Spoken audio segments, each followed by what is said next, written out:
perkenalkan, nama saya Rohairia dan rekan saya Siti Nurhaliza Nabila. Oke, selamat sore teman-teman. Yang terhormat Bapak Taufik Hasanah SSMAP. Dan di sini kita akan mempresentasikan analisis operasional digitalisasi dan tata kelola Dinas Sosial Kabupaten Pandeglang. Narasumbernya yaitu Bapak Muhammad Dahani SH sebagai Kasubag TU di Dinsos Kabupaten Pandeglang. Next. Oh iya, sebelumnya. Yang selanjutnya adalah latar belakang Dinsos atau yang sebagai biasa disingkat Dinsos itu yaitu Dinas Sosial, suatu instansi perangkat pemerintahan daerah di tingkat provinsi, kabupaten atau kota yang bertanggung jawab penuh dalam menangani urusan pemerintahan di bidang kesejahteraan sosial. Tujuan utama observasi ini adalah untuk memetakan gambaran umum mengenai struktur organisasi, pembagian tugas pada setiap bidang, kondisi real pegawai, serta tantangan dalam sistem pelayanan sosial yang saat ini diterapkan. Data ini divalidasi langsung untuk memenuhi standar laporan akademik yang akurat.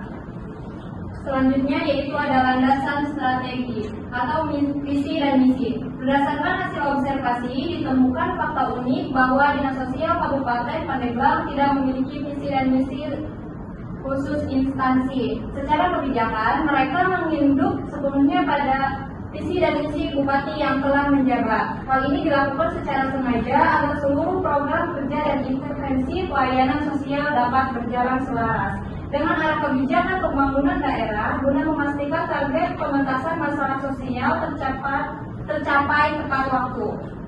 Selanjutnya ada struktur dan pembagian kerja. Struktur organisasi Dinsos ini terdiri dari kepala dinas dan sekretaris yang didukung secara administratif oleh kepala subbagian TU. Pelaksanaan fungsi teknis ini dibagi ke dalam 3 bagian, yaitu yang pertama bidang pelindungan dan jaminan sosial, yang kedua bidang rehabilitasi sosial, dan yang ketiga bidang pemberdayaan sosial.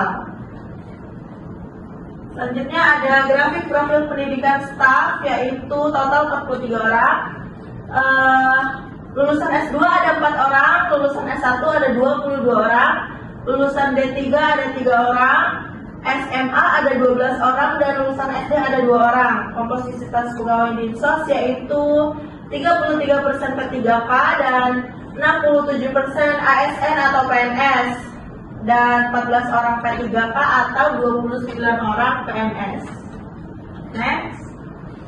Selanjutnya yaitu kompetensi dan kesesuaian kerja. Dari sisi latar belakang pendidikan, mayoritas pegawai sudah memenuhi standar kualifikasi, yaitu penempatan pegawai atau placement dinilai sangat sesuai dengan kemampuan teknis serta latar belakang pendidikan masing-masing individu.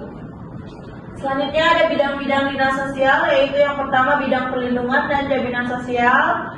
Bidang ini memegang 2 fokus utama, yaitu penanganan bencana atau mitigasi masyarakat dalam kondisi darurat alam seperti banjir, gempa, serta bantuan logistik lainnya. Yang kedua ada jaminan sosial, koordinasi BPJS kesehatan bagi warga miskin, serta pengelolaan bantuan tidak terduga untuk situasi mendesak. Yang kedua ada bidang rehabilitasi sosial, yaitu menangani pelayanan sosial seperti anak jalanan atau ANJAL, ODGJ, lansia, hingga ABH, anak baru lulusan dengan hukum. Penyaluran bantuan alat kursi juga bisa, tapi sangat tergantung pada desil. Bantuan diprioritaskan bagi yang mereka pada desil 1 dan desil sampai dengan desil 4. Itu kayak masyarakat dengan ekonomi terendah gitu, untuk memastikan bantuan jatuh ke tangan yang tepat. Yang ketiga ada bidang perlindungan dan jaminan sosial, berfokus pada penguatan kapasitas kelembagaan atau LKSA dan wisma pembinaan. Salah satu fungsi unik bidang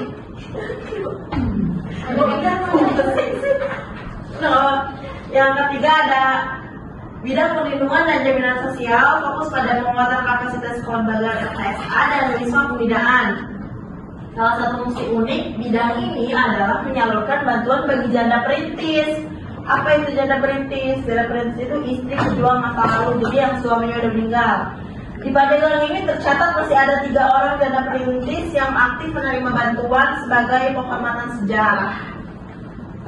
Selanjutnya yaitu pelayanan dan sistem digital. Saat ini Dinas Sosial Kabupaten Pandeglang hanya menggunakan website call center dan portal Span Lapor. Sebagai layanan digital, website digunakan untuk menyampaikan informasi, program, dan kegiatan digital.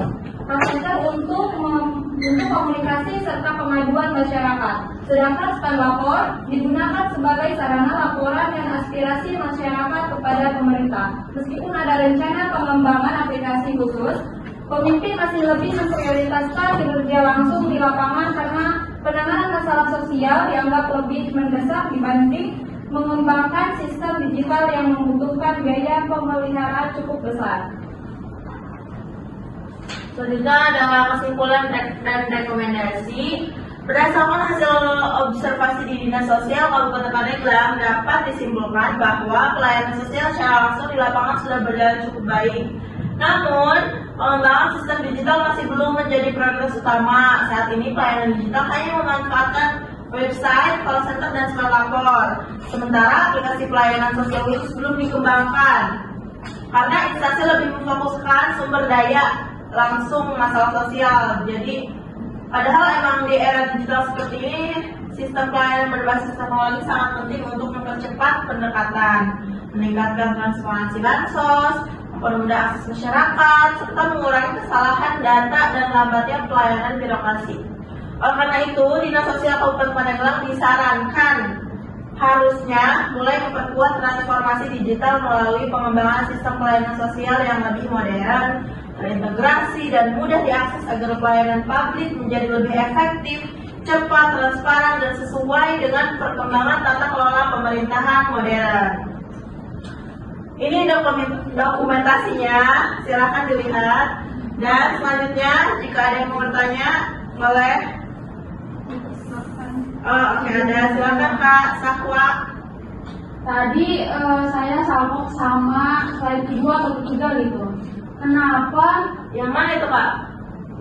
di bagian visi misi? Oh, visi misi. Saya juga agak bingung ya, kenapa dinas ini, Dinsos, tidak mempunyai visi misi tersendiri gitu tuh.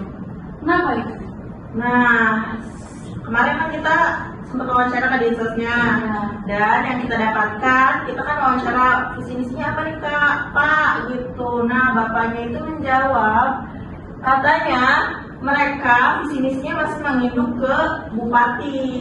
Karena ini sengaja dilakukan agar seluruh program kerja dan intervensi pelayanan sosial dapat berjalan selaras katanya dengan bupati. Gitu Kak, cukup. Nanti kita cari lagi aja ya. Nanti kita tanya lagi ke Dinsosnya kenapa.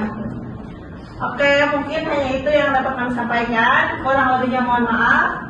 Wassalamualaikum warahmatullahi wabarakatuh. Waalaikumsalam warahmatullahi wabarakatuh.